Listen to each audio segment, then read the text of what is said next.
আপনারা বলেন যে আমরা অ্যাডভান্স ডেলিভারি চার্জ কেন নেই, দেখেন তার নমুনা। এক বদমাইশ মহিলাকে বিশ্বাস করে আমি পার্সেলটা পাঠাই, অনেক রিকোয়েস্ট করে যখন ডেলিভারি চার্জের কথা শুনে অ্যাডভান্স বলে কি আপু পাঠাই দেন, আমি দিব, সত্যি কথা বলতেছি, বিশ্বাস করেন আপু, আমি সেটা পার্সেলটা রিসিভ করব। আমার কাছে কিনারে বিকাশ নাই, বিকাশ মরছে, শয়তান বেরি, ফকিন্নি বেরি। সে আমার কলটাও রিসিভ করতেছে না, মেসেজ সিন করে করে কিচ্ছু বলতেছে না। কয়েকটা স্টিকার নিতে সে আমার 3 ঘন্টা সময় নষ্ট করছে। সে কি করলো, অর্ডারটা করে সুন্দর করে বাপের বাড়ি চলে গেছে বলে আমাকে মেসেজ করলো, আপু আমি আমার বাপের বাড়ি আসছি, ডেলিভারি বয়কে বলেন পরের দিন আসতে। ডেলিভারি বয় তো শ্বশুর লাগে। ডেলিভারি বয়কে 3 দিন ঘুরাইছে, ঘুরাই ডেলিভারি বয়ের নাম্বারটা ব্লক করে দিছে। আমার কথা হচ্ছে, টাকা না থাকলে প্রোডাক্ট কিসের জন্য কিনোস?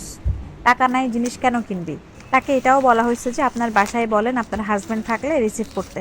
না, তার হাজবেন্ড বলে মাইরা ফেলবে, 500 টাকার জিনিসের জন্য তাকে বলে মেরে ফেলবে।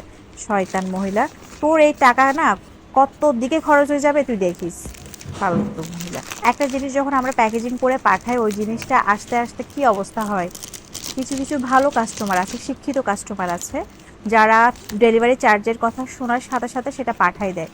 এই মানুষগুলোকে আমার অনেক ভালো লাগে। সেকেন্ড টাইম বলে না যে আপু পাঠাই দেন, আপনার হাতে আমার হাতে টাকা নাই, আমি ডেলিভারি বয়ের হাতে দিব, এই ধরনের কিছু বলে না। যার নেওয়ার ইচ্ছা থাকে তারা এত ঝামেলা করে না। তো আপনাদের কাছে একটাই রিকোয়েস্ট, যদি পার্সেল রিসিভ না করেন তাহলে প্রোডাক্ট কিনতে যাবেন না।